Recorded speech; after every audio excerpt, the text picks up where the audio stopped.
let's see how well you can connect tonight then. So remember, no logic to it. If you try figuring out how it works, you'll be there forever. I've tried. So keep the number in your head. Don't deviate from the number. Deck 1, deck 2, deck 3, deck 4. The wisdom deck, the goddess deck, the lightworkers deck, and the Wicca. So I'm going to shuffle the wisdom deck first. Concentrate on the deck and your number. Which card will it be, Spirit, please? One card. One more, okay.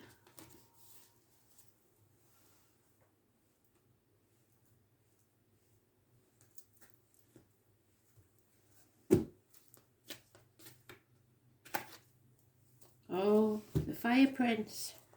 So, got to watch out for this bugger. He's a bit of a one. So, number 40 may have some significance for you. There he is.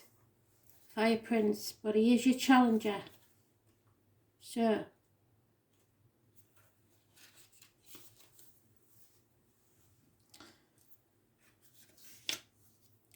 there's a couple of messages delivered by the Fire Prince. So take heed, as one or both could pertain to you now. Be mindful of starting a fire that you can't put out. Aggressive action results in loss. So slow down and don't be too eager to reach your goal. Stay clear of someone else's unbridled ambition and aggression as well. If you think you could get burned, you most certainly will. Unless you remove yourself from the action, when the Fire Prince arrives as a challenger, he could also be a warning to you to be careful of burnout. This might pertain to workaholism or obsessively focusing on something you want, excluding all else. You may be afraid to let go, but you must. If you keep going the way you are, truly, you won't have any energy left, nor will you see your way through your path. It's easy to get lost in the dark when there's no flame to light your way. And for obvious reasons, it could be a fire sign involved.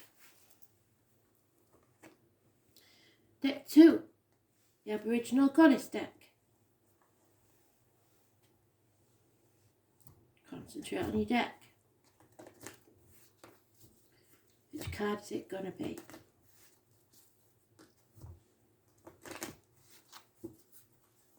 One card, Spirit, please.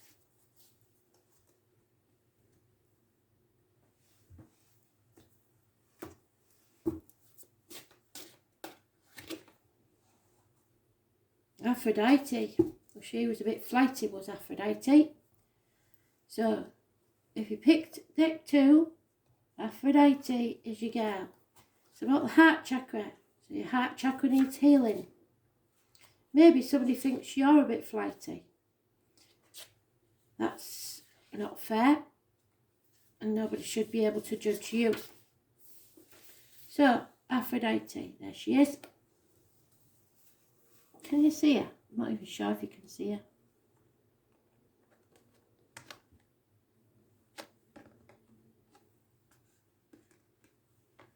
I'll just put her down. Hopefully you'll see her without the light on her. There she is. So, Aphrodite is a beautiful Greek goddess of love. She represents love of all different levels. The most important aspect of love she represents is that of self-love. Now, we've been there today, so Spirit are on one, they're nagging us, aren't they? Love that is often misunderstood as selfish or ego, yet this is very different. Self-love is at the very core of being and determines our personal value and self-worth. Aphrodite was born a fully grown woman. She emerged from the shell in the sea, on the island of Cyprus, so some of you may have a connection there. The goddess of love had the ability to enchant men and women wherever she would go. Her very presence excited feelings of love and lust. That can't be very nice, can it? So history often depicts her as a prostitute or wanton woman. This she is not, and neither are you. Aphrodite had many lovers. However, she refused to be bound by limiting her love and sharing her love with others. She encouraged women to have many partners and to enjoy the pleasures of love and sex. Aphrodite's self-love and belief in her self-worth enabled her to live a life without denying herself the pleasures of love. Often we judge ourselves as being selfish or not giving enough to others, so stop it. Throw away the cross which you take for granted you should bear. Without self-love there is no self. And when there's no self, there's just an empty shell left feeling alone and unfulfilled. Who are you? What do you want? And what do you need? You are feeling quite lost right now, and no matter how hard to try to find your direction, it continues to elude you.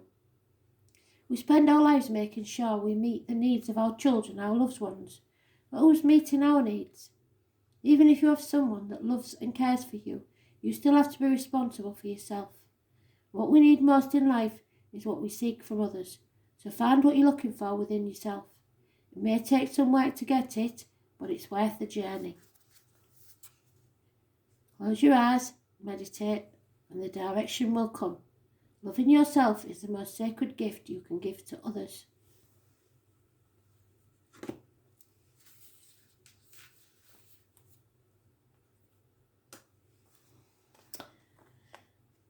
And the light workers is deck 3. So, concentrate on your deck. One card spirit please, deck 3.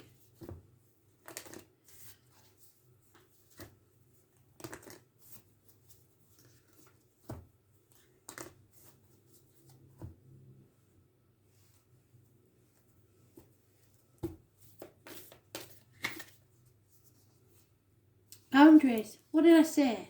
They really are nagging, aren't they? They're on one today. So, boundaries, very important.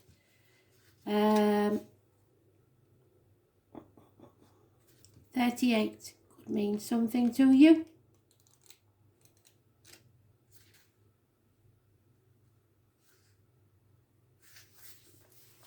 So, Payel, the light's not good in here tonight, are they? And they're not playing with the light, so I don't understand it really. You're being called to create clearer boundaries in your life. This could be with friends, family or work.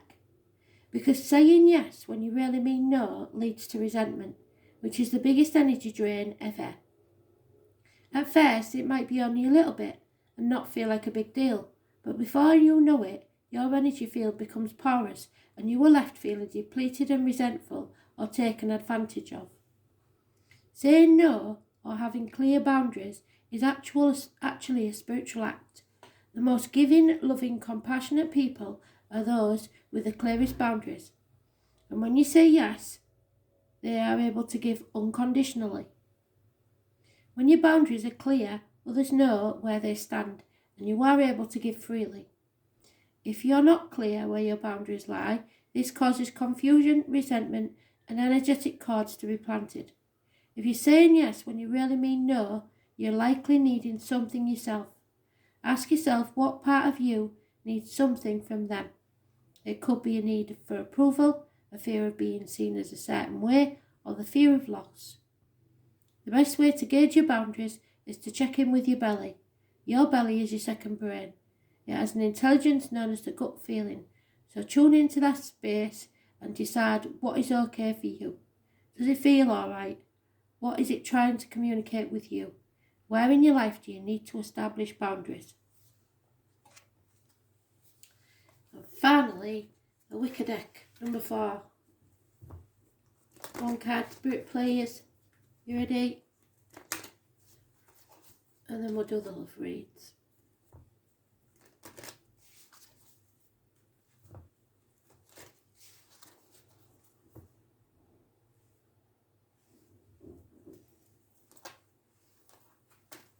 Chucking them at me now.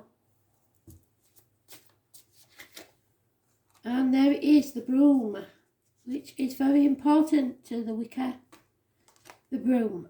It is reversed, however, which is a bit of a disappointment, but there you go. Number 29. Number 29 keeps cropping up in the dailies, doesn't it? usually as the High Priestess. So the broom, which is ride broomsticks, they sweep the past clean behind them and move confidently towards their desire. Whether sweeping your floor or sweeping away what no longer serves you, the broom is a powerful ally. It evokes the freshening energy of spring cleaning all year round. Like the Sorcerer's Apprentice, you may be overdoing it when it comes to sweeping up. Don't be reckless in ridding yourself of things or relationships that have value to you. So, clean by all means, release by all means, and dismiss by all means, but not anything that serves you. Only release what no longer serves you and what's cluttering up your spiritual space. Don't want any regrets, do we? Make sure you're certain about your actions. Thanks for listening.